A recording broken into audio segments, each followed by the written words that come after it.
Duke Ellington, Lionel Hampton, Antonio Hart, Gerald Albright, Barry Jenkins, Omari Hardwick, Darrell Bell, Tony Brown, Jerry Butler, Keenan Ivory Waynes, Stuart Scott, Keith Garrett, Hill Harper, Donnie Hathaway, Christian Keys, Lionel Richie, and brother Benny Boone Douglas.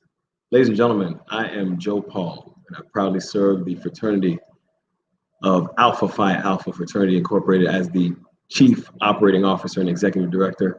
We're so excited about tonight as we enter the Night of the Arts. I read you a list of legendary alphas who have come through our ranks and who represent us in the field of the arts. Alpha has a rich history of legends in the arts. I wanted to bring up Brother Rudy Williams, who is going to be moderating our conversation this evening. Brother Rudy Williams is the news anchor for Local 24 ABC in Memphis. He's an award-winning journalist who has worked across mediums for more than 40 years. He completed his graduate studies at Jackson State University, a member of Rotary International, and a life member of Alpha Phi Alpha Fraternity Incorporated. Mentoring youth and community volunteerism are just some of the ways Rudy spends his time. He served on the fraternity's communications committee and written for the Sphinx. A life member, Brother Rudy Williams, is a Fall '89 initiate of Epsilon Nu. Brother Williams, thank you so much for joining us. It's my honor. It's a pleasure, Brother Paul. Thanks for the introduction. Thank you to the Brotherhood for having me tonight and having all of us. Art is so very important in our lives and in our times, especially times that we're living in now. Art has served as something that has given us perspective on our lives. So we continue to hold high the tradition of creativity and the brothers who bring their creativity and their skill to all of us, not only enjoy, but also to feast upon with our eyes and with our minds and with our souls.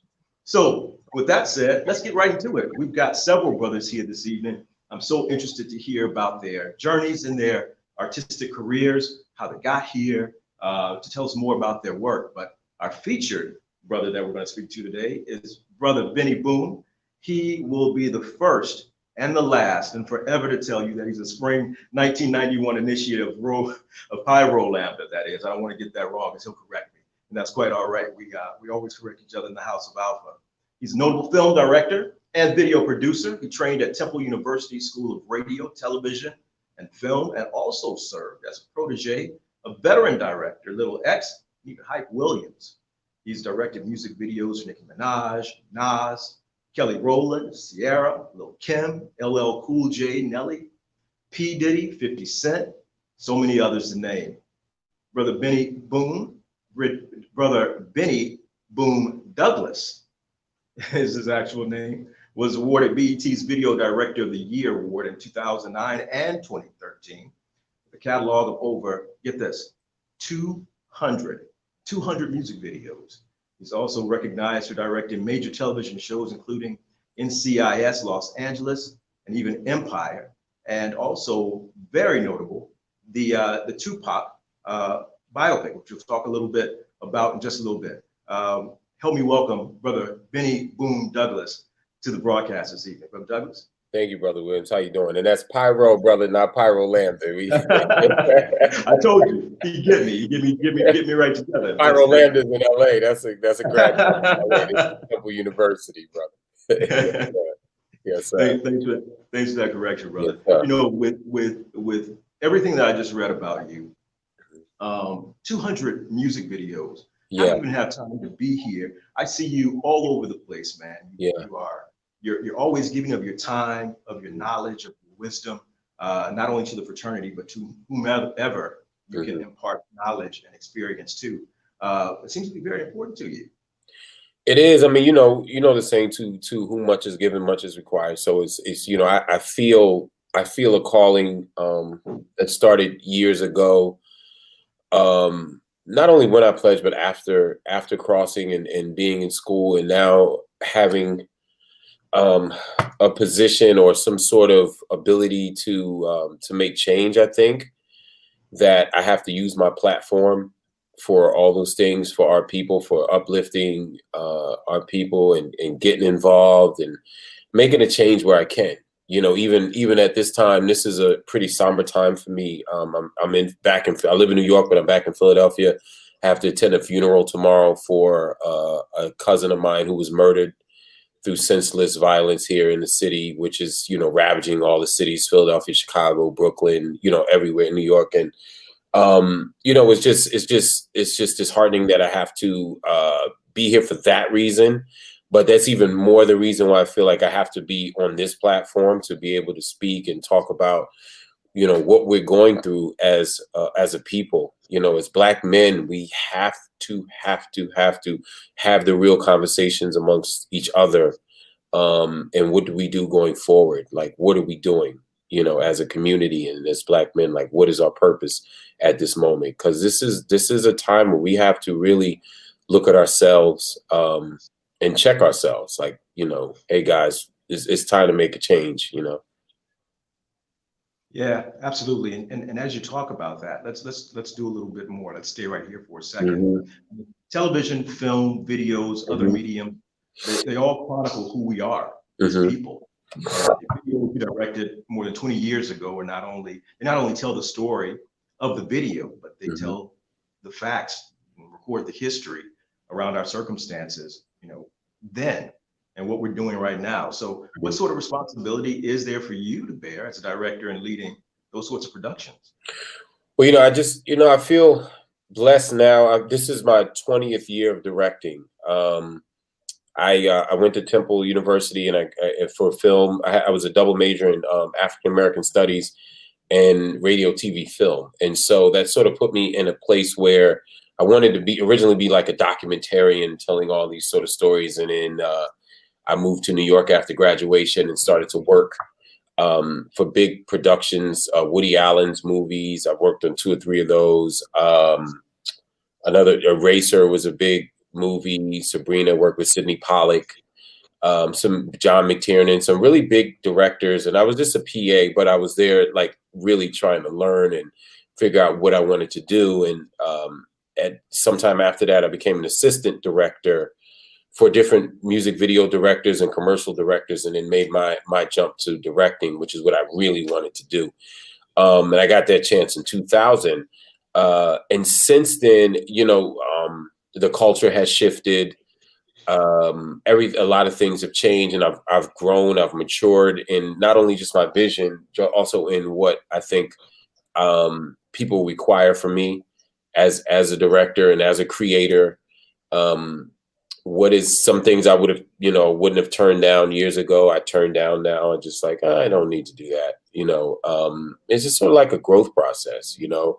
I love to be able to create. I love the fact that I'm able to do a television show or a movie, but still, you know, get a call from like a music artist that says, hey, I want to do this video. Like I did a John Legend video very recently, and it was an amazing song, and you know the video came out great. And to be able to have that ability in my career 20 years in, I think is just, for me, it's a blessing.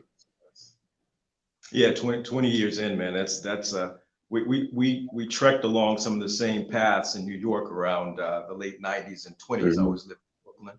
You were living in Brooklyn then. Hooked up with some cat named AJ and Hack. AJ Calloway. Yep. You can attest to the fact that, especially in New York, and I also experienced this in Atlanta as well, the arts community is so tight. Arts and media, it's a family, and you run into fellow artists and creatives wherever you go, and you remember those. And everyone wants to be, especially then, wanted to be on the cusp of the next best thing, because everybody had ideas, everybody had aspirations, and it made for such a beautiful creative space to be in. And I'm sure you'd agree because you experienced that. Let me ask you this, as you talk a little bit about your aspirations and coming to where you come now. You said before that you watch television to see the difference of how news and film was shot. Yeah. How did that observation inform the work that you began to do and the work you do now? Well, it's interesting. When I was a kid, I I used to wonder why the news looked a certain way from, let's say, a sitcom or from a TV movie. And once I got to college, that's something that I really wanted to explore and just kind of understand what that dynamic was and visually why these things look so different. So that's what initially brought me into wanting to be involved in film and TV. That was my first kind of like the first spark for me that said, hey, you know what? The news looks different than the movie of the week, and the A-Team looks different than Facts of Life. Like, why is that? You know, so that was something I always wondered about, and that's kind of what started me, what made me really get interested in it. Yeah, yes. You know, a lot has changed in those 20 years that we were talking about before. The music industry has changed. We know that music videos were first created to sell records, help sell records, attract more people to the music. During my time in New York, I was brought there to open up a New York bureau of a publication called Rolling Out magazine. Mm-hmm. And back then, in establishing some distribution points, we used to have to travel across all the boroughs and go into little small mom and pop record stores to set up distribution points there. Those sorts of things don't exist anymore. The way artists present their music, consumption is not the same. How does it change what you do? What's the difference there? Well, I think one thing is that there's value now in the music video. For example, when I first started, like you said, it was just a tool for promotion. Now, because of the different digital platforms, you can monetize the music video. So once the label spends money on the music video, that's an investment that they're actually going to get back, depending on how many views you get. So that's why now you see so much is around, 1 million views or 10 million views or something like that. There's a lot around that because they're actually profiting off of every time somebody clicks to watch the music video. What that does is open up a revenue stream for the artists, for the labels. It doesn't translate to us as the directors, not yet. I sit on the Eastern Directors Council of the DGA, the Directors Guild of America. I'm an alternate on the council, and one thing that I'm want to happen now that I have this position is I want to get the Directors Guild involved in that medium, which they haven't never been involved in, because I think as young directors that are under me, that are coming, after me, there is some finances there that, they should financially be part of that. We weren't, because they didn't make money off the videos, but now they're making a lot of money. And I just feel like, these kids that are just coming up and making these incredible images and visuals for these artists and 100 million people watching it, they should get a piece of the pie, and that's what art is about. It's not just about creating the art and then, people love it. But when they buy that painting, that artist, he gets revenue from that. And I think as directors and creators, we should, so that's something I'm trying to get the Directors Guild involved in, is sort of a way to monetize the music videos. Yeah.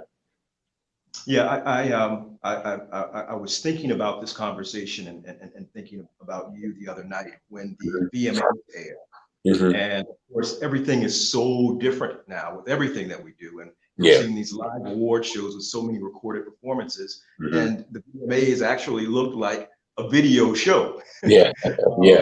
And so, in thinking about that, I know in looking at your resume and your accomplishments, one of the mediums that you have not entered into so much, aside from film, video, television, is stage.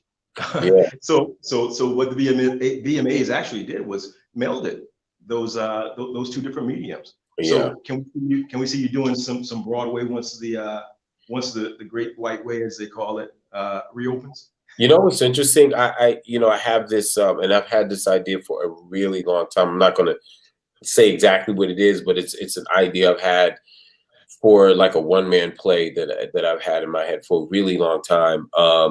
And that's how I would want to start. I think that I respect that medium so well. I know a lot of directors that direct stage plays and write the stage plays, Kenny Leon, Oz Scott, and those guys. And, you know, I just respect what they do because it is it's different.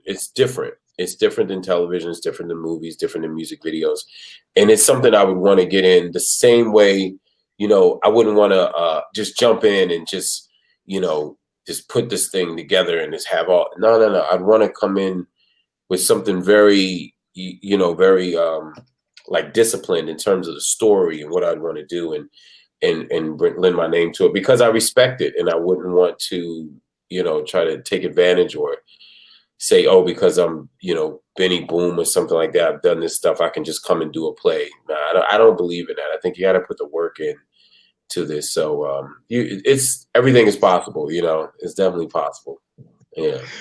Well, one thing about the theater community is that if you're not of that community, they're not gonna let you come in and do it anyway. That's right. You got to put work in. Yeah. No, I know. Yeah. Mm-hmm. But you used the word just a second ago. You used the word discipline. Mm-hmm. And a lot of people think that when they view art, the final product that is presented to us for consumption, mm-hmm. that most of the work is just about creating that piece of work, whatever it might be. Mm-hmm. However, and using the word discipline, there's a lot of management. There's time management. There's people management. There's people management. Yeah. Like that. So as I look at the number of projects that you take on, mm-hmm. So frequently, and keeping track of all of those projects, and working with young directors and aspiring directors, mm-hmm. how do you best advise them on how to discipline themselves to manage all of those components of a production? Well, I think for me, I've always been, at least in the music video world, I've always been a director that I love collaboration. So it's not like, you know, I may have an idea for something great, but if it doesn't really work with that artist, I would never force that visual to connect with an artist and they don't appreciate it or it doesn't connect with them. I love to like hear a song, talk with an artist, talk through ideas, come up with the concepts. I think my best music videos have come because I've actually had like FaceTime with artists and sat there or was in the studio listening to the music and we talked about an idea and it grew together in an artistic, organic sort of way. And that's kind of what I tell. I mentor a lot of young directors and I said, I know you got great ideas and that's amazing. Like do those ideas, but make sure you have you know, a willing participant in those ideas because that's the only way that it'll be great. You know, it's interesting when you shoot something, the subject, if they're not really into it, it comes across in the screen. That could be from photography, the music videos, all that, and you see it right away. But when the magic happens, and you know that song and that artist trusted the director's vision, and it came together, it's a beautiful thing. It's an incredible thing. So I kind of tell young directors that I talk to them a lot about the time management, of course, but the people managing is the biggest thing. It's the biggest thing. And I learned that a lot with television. You know, you're directing a scene, whether it's NCIS LA, which I do a lot, and you have two really big stars. You got Chris O'Donnell, you got LL Cool J, and, you know, you've got 2 hours to shoot this big action scene, right? Like you have to manage that time, but you also have to manage those actors. And sometimes they don't want to do what's written, or they feel like, you know, my character wouldn't do it. And you're a guest. When you're a TV director, you're a guest on their show. So you have to figure out a way to bring across your ideas and your thoughts, make them comfortable, shoot the scene, and it come out great, you know? So that's something that I had to learn over a period of time. You know, and your personality, everyone's personality is different, but I think personality goes a long way with that, and you get a certain amount of trust from actors and stuff like that. So, mm-hmm. Yeah, absolutely. And you talk about NCIS, mm-hmm. and LL in particular. Yes. You guys have a long history because you used to bite his lyrics. Yeah, I used to bite his lyrics, man. I used to. It's so crazy because I moved from Philly in the mid 80s, I moved to Houston, Texas to live with my father. And so I would bring these cassette tapes with me. that I would record off the radio, off of Power 99 or maybe even AM radio, WDAS AM in Philly with Lady B on her rap show. And it was one particular freestyle that there's a club in Philly, it's not there anymore, in the 80s called the After Midnight. And this was the club that all the artists and rappers used to come in and have the big shows. So LL Cool J came to the After Midnight and did this freestyle, the Mona Lisa, and it was like 5 or 7 minutes long. I had that tape and I wrote down all the, so when I would rap, and this was like 84, 85, I would rap and be doing these LL lyrics and nobody knew. Nobody knew because I was scared. So it's funny because I retold that story to LL one time and he just laughed about it. And he was like, yo, you ain't the only one. Everybody did my stuff. He was like, everybody did my stuff. Yeah, I said, man, I got to tell you, man, you know, now I can tell you after knowing him for like, you know, over 20 years, like, you know, I used to steal your lyrics back in the day. He was like, everybody stole my lyrics. So yeah. Yeah. I thought that was funny when I heard that story. Yeah. Very true story. Yeah. You talk about we're talking about working on television shows and how you've managed those. Empire, another piece of your work that everybody is familiar with. Changed the game for television. Changed the game for Black actors around the globe. Taraji P. Henson talks about being recognized in Far East places where she never thought she would be seen or recognized or honored for her work. And we had a hand in that. One of the directors of that series, whom I know very well here from Memphis, Tennessee, Craig Brewer, works on the show, and he talks a lot about those experiences. I know Craig. Not spend time with him there, but in documenting, and I call it documentation because these pieces are things that will be there for years and years to come. That will give people an idea of who we are and how we lived, how we were at that time. But how does it feel when you see your work? Like, there's kind of two questions. How does it feel when you see your work, knowing that it have that lasting that lasting factor, and also you know, when you put it on film, it's there. It's stuck. You can't do too much to change it. How do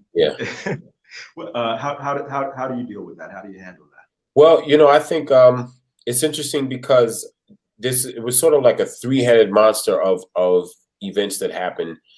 You had Empire, then you had Straight Outta Compton, and then you had Power. All these things, these three things came out sort of around the same time, Empire a little before. But what it did was it made Black content and urban content undeniable, whether it was a film or television. The numbers, like they say, numbers don't lie, right? And so with just those three projects alone, it opened the floodgates for so many other Black, I would call Black or urban content projects, or projects where, you know, there's a Black lead or a Black writer or Black creatives, whether it's Insecure or Underground, or, you know, it's just so many. Now you see a lot of really good quality shows. One of those shows in particular is Black Lightning and All American, which are two other shows that I do, and I'm really proud of those shows. I just love watching. I love when people say, hey, I didn't know you did All American, or I didn't know you did Black Lightning, because those shows really resonate, I think, with our community in two separate ways, but they really resonate with our community. And I'm just, you know, proud to be a part of that at this time. And like you said, there's a time capsule, right? Of, if we think of, let's think of the 70s, for example, and you had like Shaft happen, and then all of a sudden you get what they call the Black exploitation period. Some of those movies were not that great, but it did open the door for actors. It gave actors an opportunity. This time is very different. I mean, you're just getting quality projects. The writing is quality. The acting is excellent. You have Black cinematographers, Bradford Young, and guys like that. Tommy Maddox, who shoots Snowfall, which is John Singleton's show. And Maddox is a great friend of mine. Um, I mean, it's this time to be a Black creative in the television and movie space. This really is the golden era of it for us. And so for me, to answer the question is, I just feel so proud and happy to be able to go from, like I said, 20 years ago of music videos to something like this, and be recognized, having made the leap and having made the change to the next level. I think is just, I really feel like, man, I'm accomplishing, but I still got more to do. I don't feel, we alpha men, right? So we never feel like fully accomplished. It's like something else that we have to do and we have to complete. So that's sort of how I feel. I feel great, but that goes away and it's like, okay, what's the next thing I can tackle? What's the next level that I can get to? Yeah. Mm. Well, I've got to thank you. I owe you a debt of gratitude, because All American and Black Lightning are both on one of the networks that are housed within our station, CW. We're the #1 CW in the country. Yeah. So we're ABC station, but we also have CW, and I anchor that newscast as well. So those are lead-ins that give us great numbers, and we get great ratings here. No, so thanks. Yeah, no, it's a great show. I mean, one is a science fiction show, but it's so based in reality of a Black family trying to survive. And then All American is just that story of, that kid with so much promise, but sometimes it just, it doesn't work out in his life, and all the, the family that's not the nuclear family. It's just a great show, great writing. The writers, and Keche is the head writer on All American, and Salim Akil on Black Lightning. They just do such a great job. Yeah. Well, and we're seeing messages. Yeah, I see that. Yeah. Brothers are loving those productions, man. Yeah, that's making a huge impact. We got a couple more minutes here. I got a couple of other questions I want to get to before we move into the next phase of our reception. So listen to this. So you directed All Eyes on Me, Tupac biopic, and there were many people initially involved in the preliminary zone of the project. Yeah. Well, you've gone on record to talk about the importance of someone not so close to Pac directing the project. Yeah. You said that in particular, John Singleton spent a lot of time with Pac. Well, you guys, some things transpired there. Yeah. Tell us a little bit about your thought and your idea that it needed to be someone who was not so much in the mix of things to really bring the scope and the light to this project. Well, what had happened, let me just go back a little bit. The project started, LT Hutton, who's a friend of mine, he's the producer on the project. We talked about it, I want to say in 2009 or 2010. And initially, him and I spoke about a different project that he wanted to do, and he was trying to curate.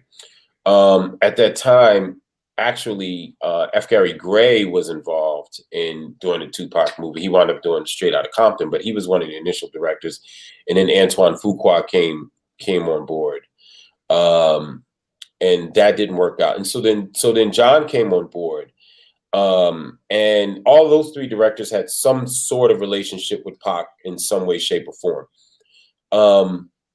When John came on board, it was such a close relationship that there were creative differences between himself and the producers, right? And so that's what happens. And I know a lot of times you hear, the director dropped out for creative differences. It's really true when they say that. There's some sort of, when they say that, it really means either the director didn't want to budge on something or the producer didn't want to budge on something. And what happened afterwards, was without getting into all the details, just wasn't such a great thing, an enlightening thing, especially because John and I knew each other, we were friends. And as things were transpiring, he had an issue with the producers, so to speak, not with me, but with the producers. So things were being said in the media And then I would hear about it, and I would immediately call him like, "Yo, what's up?" He's like, "No, this, I support you and this," but then I'd hear something else, and so at some point I just blocked all of it out, right? And go to make the movie that I was going to make. But there was an article, an interview in GQ magazine about the film, and that's where I said that it would be in this instance, because the thing about Tupac, man, everybody, he was such a huge figure that everybody that met him or knew just a little bit about him laid some claim to him, right? And so whatever it was that they experienced with him and their life with him was what they felt the film should be about, if that makes any sense. So whether it was, I don't know, like Ed Lover, who's a good friend of mine, who's really close to Tupac, and we had all these discussions about the movie, and he felt, oh man, this should have been in it, this should have been in it. That's his experience with Pac. So for me, it's like I wanted to tell a story without having any personal experiences with Tupac. I wanted to tell the story based on this cautionary tale about this man who literally was on the cusp of, he could have been he could have changed the world. I still think that he did change things. He said that he may not change the world, but he will spark the mind of change the world. And there's no doubt to me that Barack Obama is not a project of that. And everyone that came after, Nipsey Hussle for sure, was a product of that. And so that story of a Black man with so much promise, but because of bad decision making is taken out too early in life or loses his life over frivolous things when he means so much more. That's the story we wanted to tell. And so that story didn't so much require having foreknowledge or being best friends with or something like that. That was really a story I think that that all of us could relate to. It's just sort of this relatable story that we wanted to tell with All Eyes on Me. Yeah, well, it was done beautifully. I think anyone who saw that. Just for the record too, John and I, we for a brief moment it was a disconnect, but before he passed, it's very interesting. I was working on a show called Tales, and this is like 2 weeks before he passed, and the producer on that show is very good friends with John, and he actually was on the phone with him while we were on set. And I said, "Oh man," I said, "That's John." He said, "I said, tell John." I said, "What's up?" And so he told him, and he said, "Oh, tell Benny." He said, "What's up, man? Tell him I love him." I said, "Yeah, John, I love you too. It ain't, there's nothing." And then, a couple of weeks later, he passes. So it was very interesting that I was able to have that moment in conversation with him, not knowing, what the future held, Yeah. I mean, the realm that you're in as a director, it's a very small club. Yeah. Very, very, very small club of brothers doing this sort of thing, mm-hmm. and wielding sort of power, and doing so. We as alphas bring so much to the table when we sit down. A lot of it is who we are before we enter into the house. A lot of it is what we observe while we're there. We take back out into our own respective places. So talk a little bit about how Alpha has influenced you and what you do. Well, I have a very interesting, I pledged solo, which led for a very, very interesting process. What that did was it made me realize that at the end of the day, you got to rely on yourself. This is a brotherhood that I love so dearly, and it gave me so many, it just helped build me up so much. I was introduced to Alpha at 16 years old by a brother named James L. Brown IV at Pledge at Gamma Chapter. And I was involved in this, in Philadelphia, in this youth, sort of like a youth group of workers, a youth court group. And a lot of the guys in the group, we would work in the summertime, and the city paid for us to work at these different sort of like construction work sites. And most of the guys that were there, like 20 of us, from all over the city, there was always like some fight, or, you know, this guy didn't like this guy, and this guy would hit another guy with a hammer, and it was just out of crazy stuff. But I never got involved in that. And so one day when I went to pick my check up, Brother Brown pulled me to the side and he said, I want to show you something. And he had this photo album, and he opened the book, and there was a flyer for his smoker, and it was all these photos of him online. And I want to say he pledged fall 86 at Gamma Chapter. And he just asked me, you know, what do you know about Alpha Phi Alpha? And I said, I really didn't know that much. But when I saw Martin Luther King, and I saw Jesse Owens, I started to see, and he took time out, man, as a 16-year-old kid. I was 16. He took time out to really talk to me about Alpha. So when I got to college, it was, you know, it was already in me. That's what I wanted to do. So after going through the process and building with brothers and just, you know, that brotherhood, it just gave me a foundation, and sort of like, you know, strengthening me and my back straight and the wind behind me. Like, you can do anything, because that's what we talk to each other about. That's what we tell each other, you know. And it really has helped propel me. There's been times in my career, and I could go back and think of if just pops in my head out of nowhere. Some of the things that, you know, that we talk about, Invictus and those things, they stay with me. And it's very valuable. Those lessons I learned, the lessons I learned after pledging with, you know, and with other brothers, in terms of how to run a chapter, and, you know, just your management, and just how to, you know, manhood. You know, a lot of us came from, you know, what you may call broken homes and stuff. We all, you know, knew my father, lived with my father and stuff, but there was always, like, you know, other brothers that didn't know their dad. And so you were able to sort of kind of give a little bit of wisdom to him. And there was always wisdom given to me by older brothers in our chapter. You know, I pledged spring 91, but I had bros from like spring 84 or spring 85 involved in my process. And then even after, that really imparted wisdom on me that I talk to this day, like all the time. So strong influences. Yeah, from the beginning, you know. Yeah. And you gotta be strong to be able to deal through those influences too. Yeah, for sure. So what about this moment that we're in, Brother Boone? Mm-hmm. It's this moment that we're living through right now that I don't think any of us could have imagined. Yeah. A racial reckoning, if you will, and a pandemic all at once.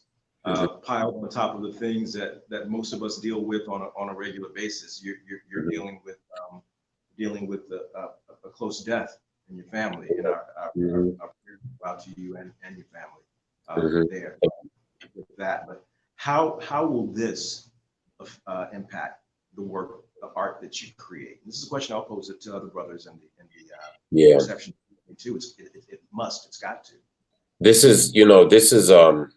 This is a sit back and take it all in kind of time. Like, this is, you know, just a time to be still, you know, in a storm. And the Bible says, in a storm, just be still, you know. And I think this is that moment. We've been still, even with the, the protests and stuff happen. And, you know, it's funny because Dave Chappelle, he had a very short comedy skit called 846 that he did. It came out.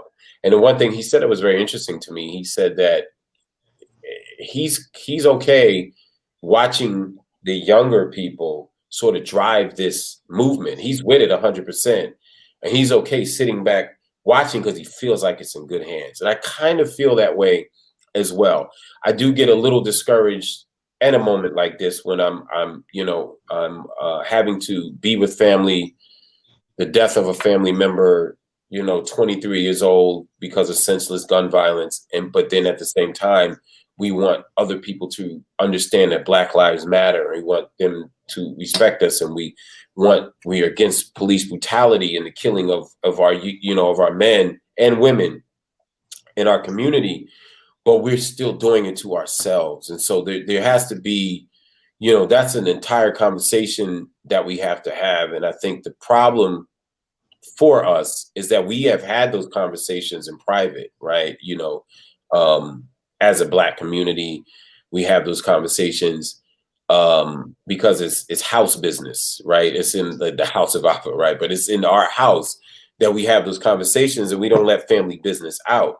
Well, our family business is out everywhere. And so we have to take onus of that. And we got to understand that we, you know, in order for us to get real solutions to what's going on, we have to examine ourselves and take inventory in ourselves. And that's what this time is about. This coronavirus time, this COVID time, this is about taking inventory in yourself. I was sick with the coronavirus for about 6 weeks or so. And my wife was sick.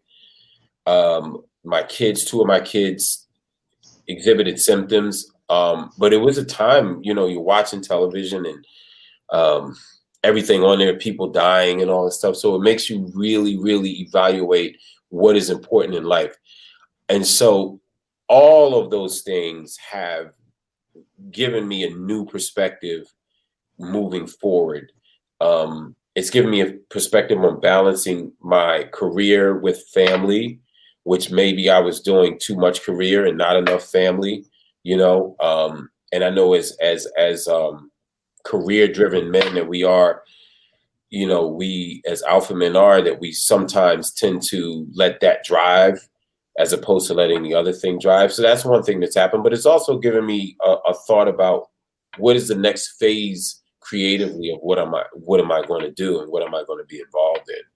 You know, this time is, and look, we still haven't really gone back to work. Like, I've shot a few music videos, but for the most part, the TV shows and stuff that I'm supposed to go back on, we haven't started those yet. You know, we're still dealing with issues around the unions and what's going to happen when we come back and all those kind of things. So a lot is still up in the air. There's a lot still up in the air for what we're supposed to be doing and supposed to be happening. So I don't know. I think that I've had a lot of time to think.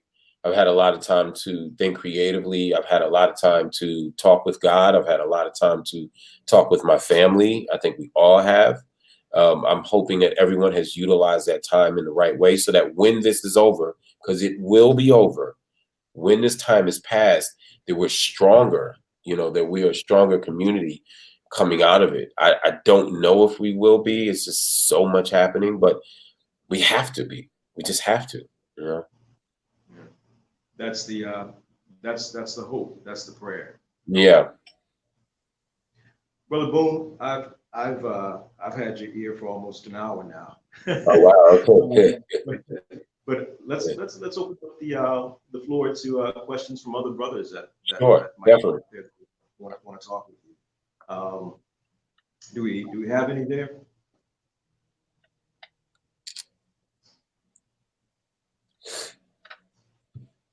Well, in the meantime, let me ask you this while we're waiting for that to happen.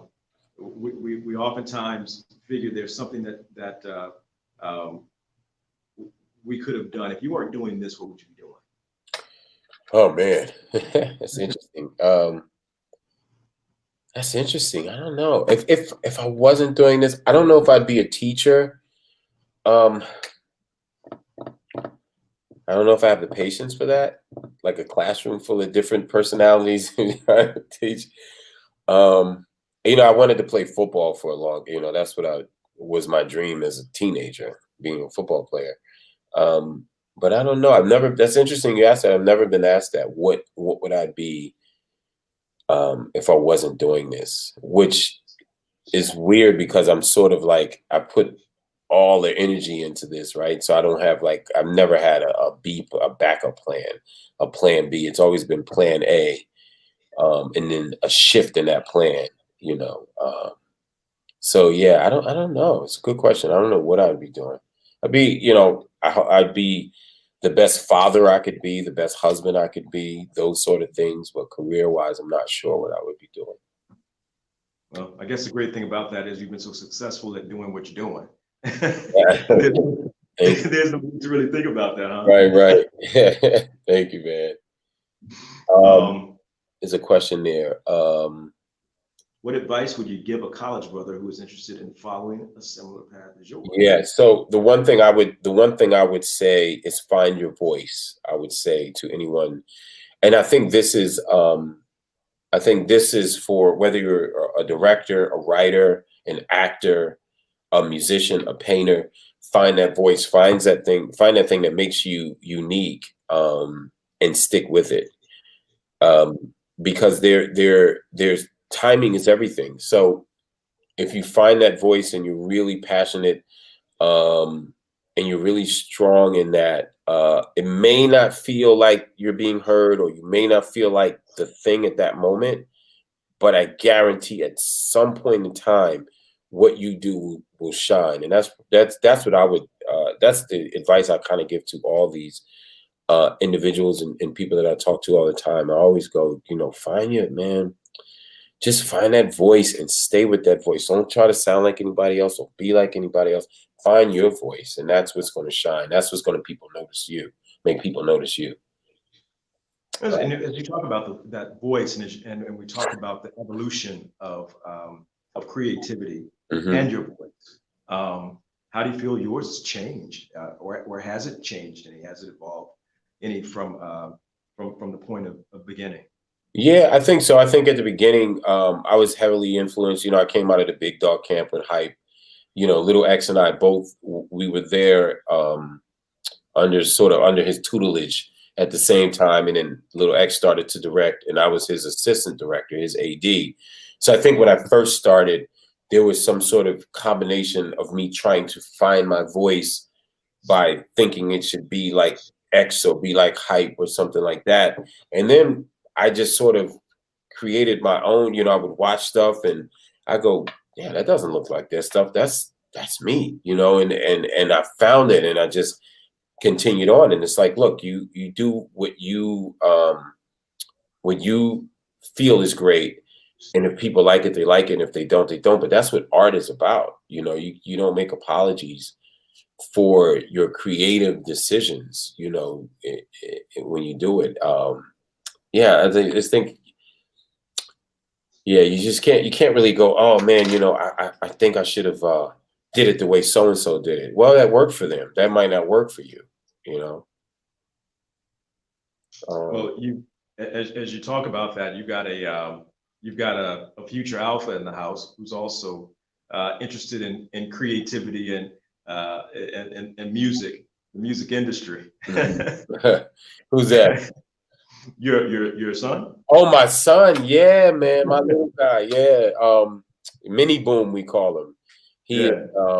It's interesting. I ordered the history book during this pandemic because I didn't have a copy. It's at my mother's. And I walked in, I got the book and I walked in and I just threw it on the bed, and he looked at me. He's like, what is this? I said, I'm going to walk you through this. I'm not going to throw it all at you at once, but we're going to read a little bit. And he's like, okay. Yeah, man, he's a musician. It's interesting, kind of in our family, my father and uncle were founders of the group of Stylistics. So that musical journey, it sort of skipped me. Not really, didn't really skip me, but I channeled it into something else. But he totally is them when it comes to music and hearing and stuff like that. So yeah, man, he's a future alpha. I gotta admit. Brother President asks, how has African American studies influenced my professional work? I think that it's interesting because it's funny. Some of the stuff we talked about in those days, like for example, at Temple, Bobby Seale was a professor there. He would come into some of the classes, and we would go, man, this is Bobby Seale. He's Black Panther. He would come into our classes and teach. He had an office in Charles Fuller, who wrote a soldier story or soldier's play at the time, the soldier. He had an office there. We had really, really serious influences on us in that department. It was the first school where you had a PhD, Professor Malefi Asante. It was the first PhD program in the country for African American studies at the time in the early 90s. And so, you know, because I went through that program, I have a very interesting point of view on the storytelling that maybe some other directors, just because you're African American doesn't mean you understand all of the nuances of things unless they've been taught and you've been learned. So having learned a lot of things, we learn about, when you learn so much about Africa, the African influence is this thing called the essence of being Black, right? And like, what is that?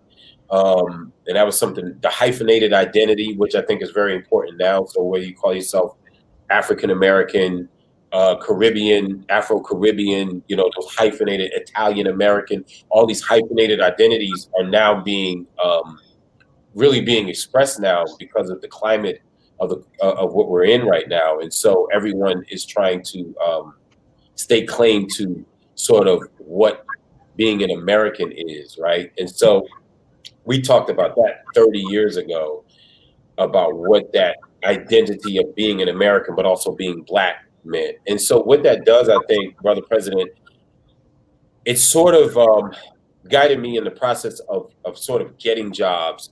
One thing I always know when I would go in for interviews or something, I had to be better, man, than everybody going in.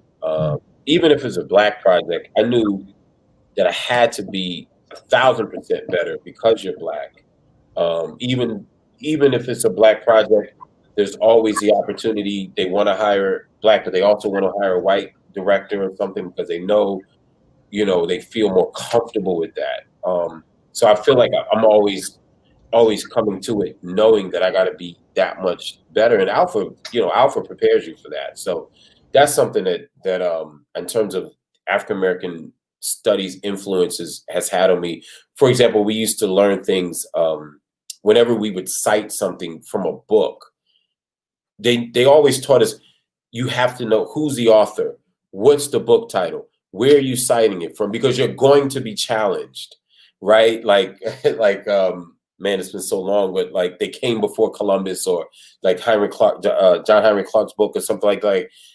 If you cite something from that, where did you get that material from? Because when you get into those conversations, you know, they wanted to prepare us for an intellectual battle, which why I really love that program there. It wasn't just, you know, get in it and hope to get a good grade. No, it was a very challenging, and this is undergraduate, very challenging undergraduate program where they really tried to open the minds of young Black students to what, you know, it's not just about being Black and being in this skin and growing up in Philadelphia or Virginia or North Carolina or wherever it was. It really was something that is part of you, that you need to learn about and be able to explain academically to people, you know. And that's something that in this climate, when I go around and I talk to young people all the time, I try to express that to them about what's going on. And I had this huge argument with a friend of mine who thinks it's a waste of time to vote.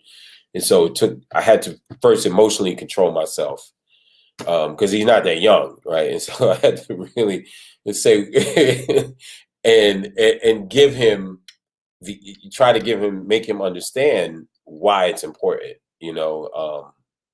And if you don't vote, don't complain. I don't want to hear nothing from you if you don't like it, but you haven't, you know, availed yourself of the process that people actually died for. I don't want to hear it. You know, just you don't complain to me if you don't want to be part of the, you know, solution, you know. So yeah, I hope that answered the question. It's, you know, yeah.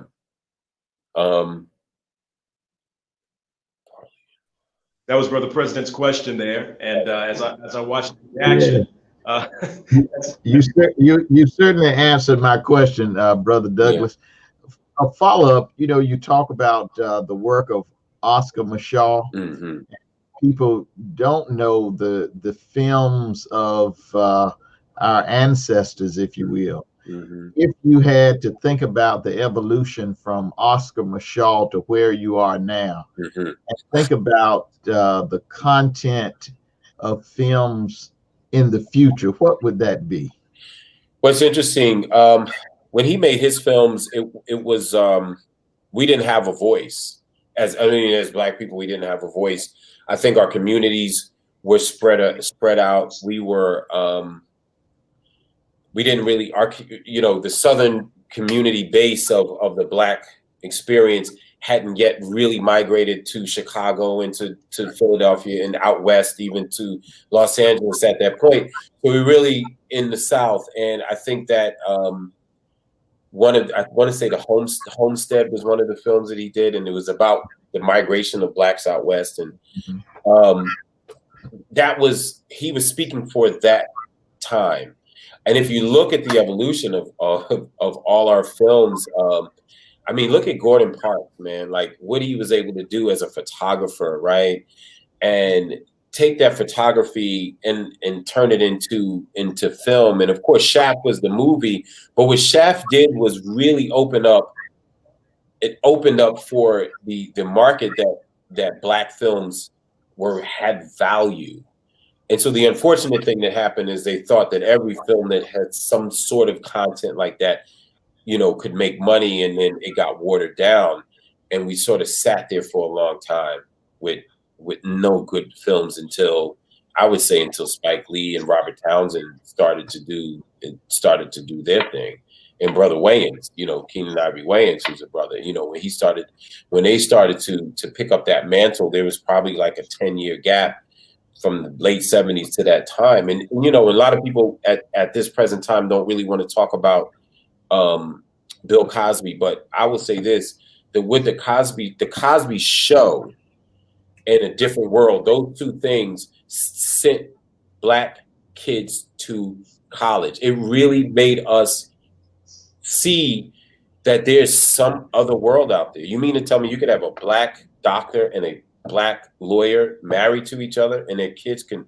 go to college, and then you get the other show in college, like this is what school is like?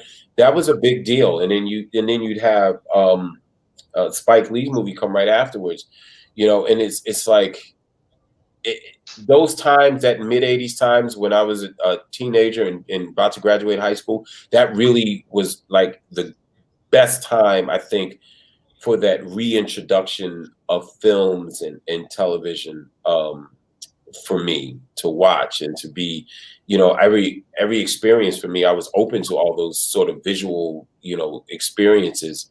And so to see that at that time was great. It opened me creatively.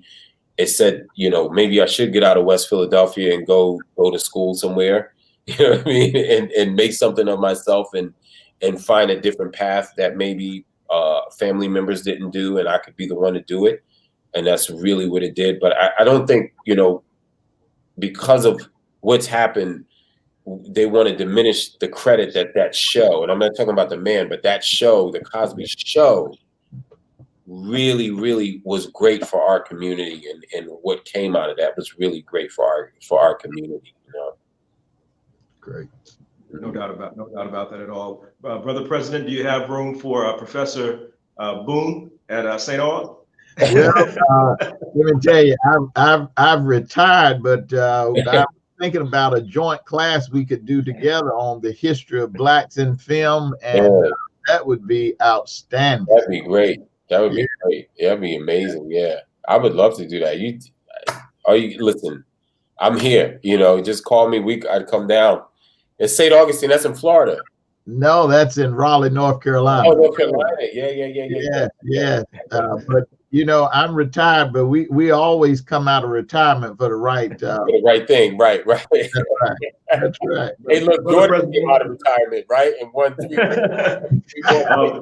Brother Boom, he's not retired. He's not retired at all. As we get ready to move on, and thank you, Brother President, for those questions, and congratulations. I've not had a chance to congratulate you on your retirement. Congratulations. Congratulations. Well, and we appreciate your leadership. You're not going anywhere, but Brother Boone, any final comments you want to leave with the brothers?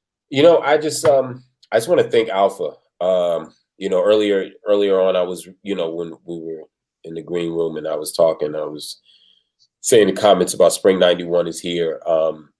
And I was excited about that, to see Kirk Grayson on there, because it just makes me feel, it just brings me back to that time and place when I made that decision, which is the greatest decision I think I've made in my college career. And then to go on, in professional career. And although for many years, always an alpha, but I wasn't as involved as I should have been. And now the reclamation has happened for me. I'm at Alpha Lambda now, Brick City chapter, Brick City Alphas in Newark, New Jersey. And I'm just, I just feel like I need to do my part now, because Alpha has done a lot for me, and it's now time for me to do a lot for Alpha and also do a lot more for the community with Alpha's help and through Alpha, and to galvanize brothers, because we can make a change. We created to make a change, and we're told that, and we know we have that in us. So this is a great time for me, I think, trying to raise the kids and with all that going on, and marriage and stuff, and still give in career, but I have to find time, and I am, to give back to this organization, which has done so much for me in my life. So, Brother Boom, we are so excited. Brother Benny Boom Douglas, we're so excited that you were able to join us. We know you're super busy, but I tell you, Alpha is so amazing that it can call on any brother, right? Mm-hmm. And the brother will say yes. So, yeah. Brother, on behalf of our dear fraternity that we share, thank you so much for giving up your time and sharing your wisdom this evening, brother. 06. Thank you, guys. Thank you. Yeah. Ladies and gentlemen, we're going into part 2 of our showcase. We have Brother Curtis Grayson, who is going to be showing us some visual arts. I don't want to take up too much time. I want to bring Brother Rudy Williams back up on the stage, so that way he can introduce part 2 of our showcase. Brother Williams, that was a pretty impressive conversation that you had with Brother Benny Boom Douglas. Well, there's so much talent, so much experience, so much exposure. I think that we all were incredibly impressed by that dialogue. Yeah, thank you for allowing me to be a part of that. Thank you for inviting me. Of course. He's my brother. You know the rest. He's not heavy. So That's take right. it from here. Let's go with part 2. All right, we'll see you in a little bit. We got some other great brothers who have some incredible talents in the world of arts, different mediums, and we're going to allow them to showcase their work and their skill here tonight. I'm going to introduce them. We've got visual artists as we enter our visual art showcase with Brother Jerome White. We've got Brother Aaron G. Whitaker and Brother Curtis Grayson III here with us this evening. So I think we're going to bring them up onto the stage so we can start talking with Brother Grayson first. There you are, Brother Grayson. How you doing, brother? All right, how are you this evening? Yeah, all mine. I'm well, brother. All mine. Let's let everybody hear what you do and how you do. You are you're a visual artist. We're going to see some of your work in just a little bit, but tell us about how you ended up in the world of art. Well, it started where I think when I was very young. I think my parents said when I picked up that first crayon, I knew I wanted to be an artist when I was like 4 years old. But I think it really started happening, and I'm dating the time of my favorite TV show back in the day was Good Times, and seeing as far as Jimmy J.J. Walker doing these fabulous paintings on his show. And then I later was able to be educated and realized that the paintings were actually all the works of Ernie Barnes. Transitioning to that, then later, as far as like what Brother Benny Boom was just saying, shout out as far as Spring 91, yes. The Cosby Show, seeing as far as those African-American artwork in the homes, it made me realize that I wanted to be an artist myself and to have that voice, to be able to create. It started where I graduated from the prestigious Arts High School in Newark, New Jersey. So that's where I honed my foundation of my arts, and then went on to William Patterson University at first as an African Studies major. I have a bachelor's degree from African Studies major at William Patterson, which was at the time the only school in New Jersey that was 60 credits for African Studies majors. So it was very thorough, and most people usually would transfer and go on to the graduate programs like pretty much at like Temple University. Then I came back to William Patterson and received my Bachelor of Arts in Studio Art, because I knew that art was something I really, really wanted to truly do. I have arts, you know, a lot in my family, as far as father being a musician as well. Also, I'm a legacy. You know, my dad is a Delta Alpha chapter, 456, Claflin University. And so it was just always my dream to be an artist. When I would go to a lot of different museums, you know, one thing I would always notice is it wasn't a lot of representation of us. Now those things are starting to change. We're starting to have more conversations. Artists are starting to find out other ways of how we can get our work into the museums on that other level, and in galleries as well. But knowing, just being an artist and just having a voice, and wanting to have a voice to be able to show visually how I can represent myself as an artist. Well, let's hear your voice, brother Grayson. You got some work to show us this evening? Yes, I do. And I'm gonna go pretty much my style. Like usually, sometimes I do maybe Facebook Live, and I'm showing my work. So I'll present some pieces on the easel, and I'll put up the number so that you can actually see the number, and I'll tell the pieces a little bit about the work. Here we go right now. All right.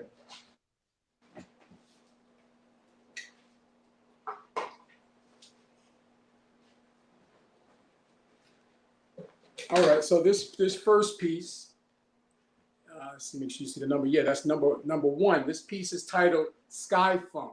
This is an actual acrylic and collage, mixed media collage, what we have as far as for this piece. And this piece right here, if brothers are interested for this piece, it's titled Sky Funk, and it's an original piece, which is 1700.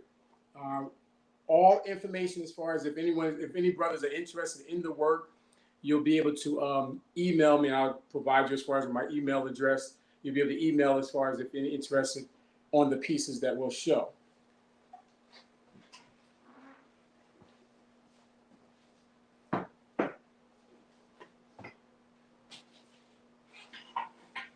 The next piece is the piece that was inspired by, as far as Brother John Lewis, Good Trouble. Good Trouble, this piece. This piece is number two. This piece, number two. Good Trouble, this piece. And this piece retails as far as acrylic on canvas, just, you know, showing as far as inspiration of what's going on as far as, you know, in the world today. This brother was very high as far as a pillar in the works. This is one of my representations of the work. And this piece is number two, titled Good Trouble. And it retails for $900.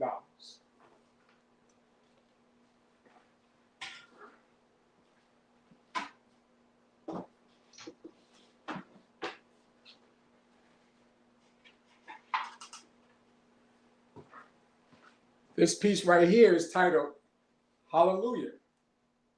Some people may have seen this piece. This piece was actually used in the film The Best Man Holiday with the director as far as Malcolm D. Lee. It was actually hanging over the bedroom of Morris Chestnut's wife's bed in the Best Man Holiday. And this piece is titled Hallelujah. This is a G Clay, a reproductions of one of my pieces, one of my works. And this piece is retailed for $800, titled Hallelujah. The dance piece is an inspiration from Alvin Ailey. I'm a big fan of Alvin Ailey dance. So this is from Revelations, actually, from there, titled Hallelujah. Number three.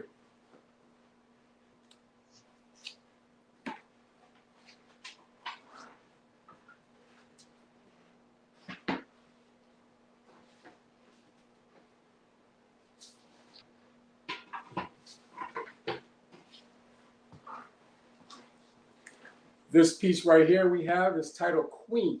Queen, number four, Queen. Queen is an acrylic on canvas. I'm using a lot of collage. I'm using texture as far as for the pieces. Queen is acrylic on canvas, just a representation as far as you know, our beautiful women, and we're just showing that another way as far as being visual, being artists ourselves. Queen, and Queen retails for $1,500. It's original, one of a kind, no reproductions of it, and that is titled Queen.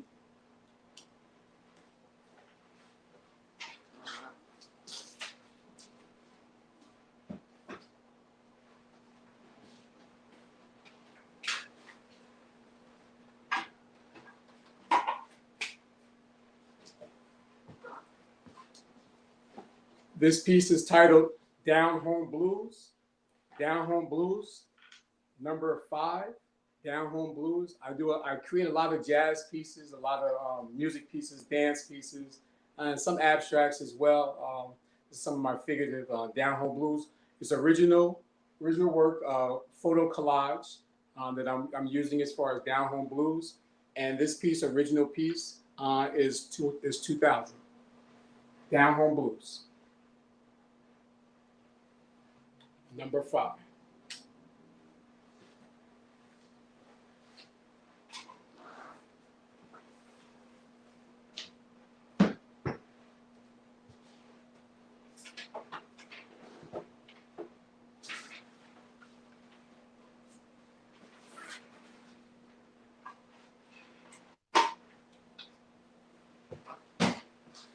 And this piece right here is titled Through the Storm. This is one of my abstracts, one of my abstract pieces titled Through the Storm. Through the Storm, number 6. Through the Storm is number 6. This is made on bird's nest paper.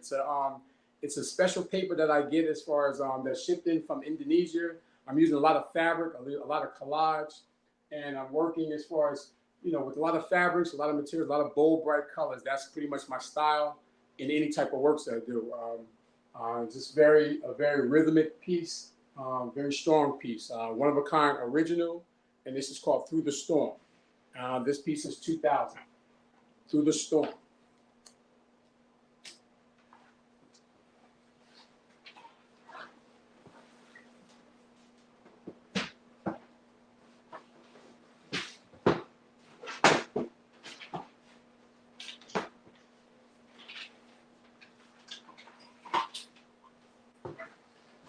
And here's another one of our pieces right here. This is actually titled Twist and Twirls.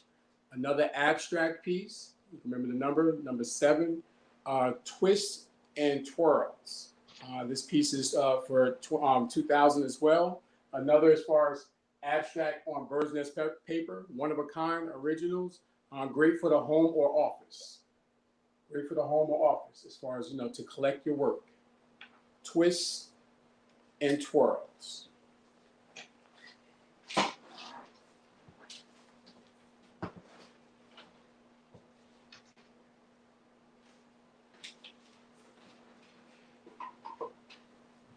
This piece right here is very special and dear to me. This piece is titled The Lesson After School. The Lesson After School, we would have as far as, this was my first print when I first got into publishing my artwork back in 1996. I've been doing this for a while, back in 1996.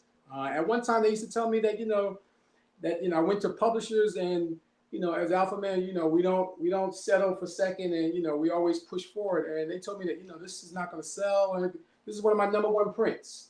Still to today, still sells. This piece framed is $200. The Lesson After School.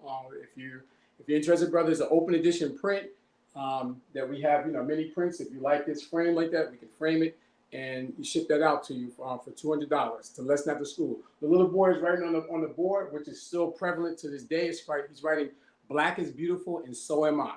He's writing that several times on the board. Basically, what's happening is, the story behind that, because I'm in education, is you had a teacher that's in the background, and he realized this young brother was being teased by his hue, by his complexion.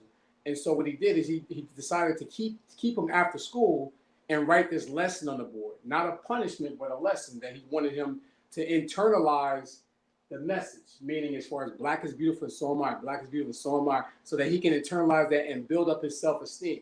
Well, to this day in 2020, we still have these issues. We still have these same problems with our kids of not, the representation of how we look at ourselves, or, understanding the differences of ourselves. And that self-esteem still needs to be resonated, with everything we do as far as, so this piece is very daring. It's great in classrooms for all the teachers and educators out there. And especially as far as, you have, your children and want it in their rooms, bedrooms. This piece right here, The Lesson After School, $200. We have it framed and we can have it shipped out to you.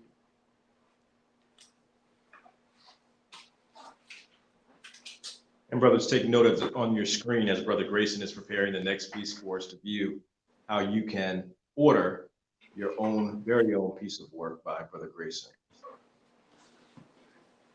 And as you see right here, this piece is titled, which is near and dear to my heart. I finally was able to do a piece for the frat. It's titled The Road to Alpha Unapologetic. My first time when I actually was a vendor at the National Convention was back at the Centennial. And at that time, I felt a void. I didn't have a fraternity piece when I was there as a vendor. I had a lot of artwork. I was selling a lot of artwork there, made a lot of good, nice collectors, but I didn't have a fraternity piece. Finally, it tugged at my heart of when can I create something that I wanted to have to represent the frat. So what happens is this piece is titled The Road to Alpha. So it shows, it has as far as our initiation process. Then it has as far as, so of course you notice you have 7 brothers. So now all these 7, they pretty much encompass as if they're actually one person going through their entire college life. So you have the initiation process. Then you have as far as when he's a neo, he's wearing paraphernalia all the time, every day on the yard. And of course we know that we're always into step shows. We were stepping, so the brother's stepping, got his gloves on, doing the high kicks. He's doing his thing. Then later, he's about a junior year, he gets into like wearing more the vintage look. So he has his vintage sweater on. Then of course, you know, as Alpha Men, we always graduate. That's scholarship is always number 1 for us. So we graduate. And then of course, then finally, he has his briefcase, he's going out into the world. It's time to go out into the workforce and put forth those manly deeds and scholarship and love of mankind that we all have been taught. And this is my piece. Of course, you have the Cornell Tower in the background from there.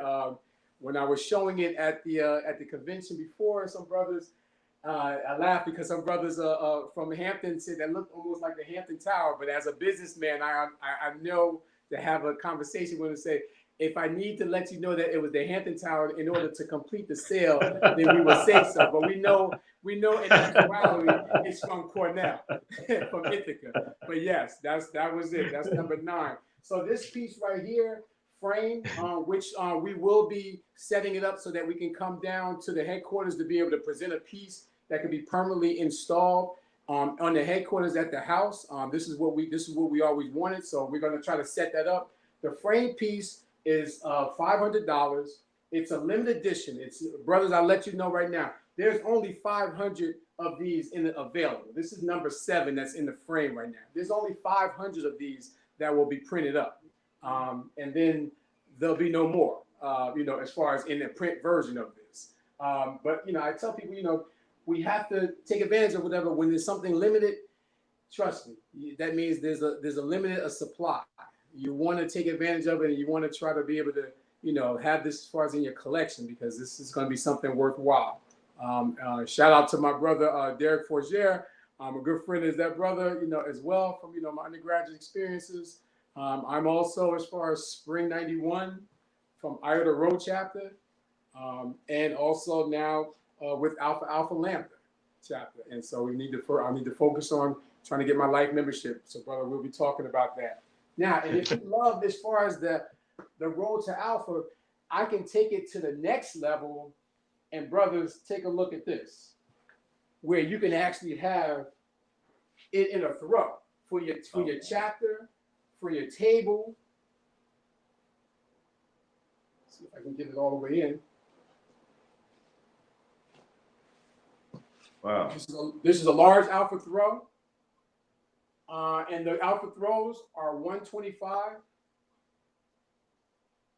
Trying to position it where I can get into the screen for it. Let's see, where am I? Okay, my camera's over here. That's stunning in that textile. Yes. I have a great company that's able to produce this for me. And it's, absolutely amazing, how I try to show that these things can be produced. So the Alpha throws are 125. Alpha throws are 125, and that will be actually number 11. I would say as far as with the Alpha throws, I would just, if you're interested in the Alpha throw, which is 125, I would just need at least probably about, I was just talking to the company, at least maybe like 3 weeks, because they have to produce those on the loom machine, but you see the quality. That's 100% cotton, and it's all machine woven. So those are great as far as if you want to hang them up, or if you want to have them as far as the drape over your tables to win chapter of the year. Great opportunity. You can also lay it over your couch and or in your office, as far as how you may want on your bed. Either way, but it's great. Those are my wares that I wanted to be able to show. I strongly suggest, brothers, don't miss out on that piece. It's very dear to me, and it's and limited editions. They once they're gone, they're gone. Yeah, I'm usually one who misses out on those because I don't act fast enough. But save number 7 for me. There you go, brother. Absolutely. Fantastic work, brother Grayson.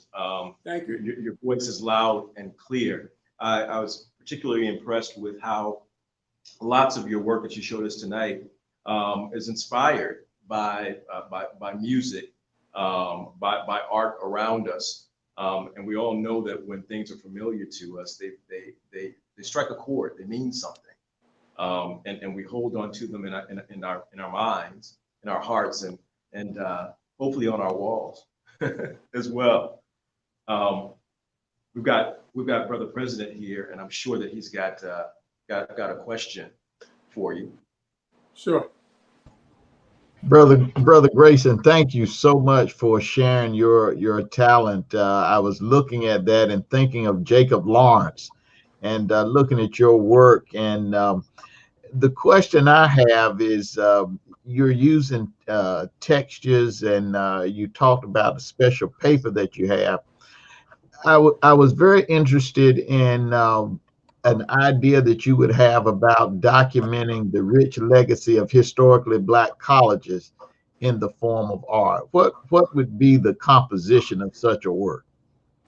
Well, African American artists, we've always had our first encounters, as far as like many greats, as far as studying at the historical Black colleges. I'm thinking, I've been thinking about trying to see if I can have set up some type of either ongoing tour of maybe some of my works, to be able to go to a lot of the different historical Black colleges or whatever, to be able to be exhibited, to show the rich heritage of our people, as far as in a visual aspect.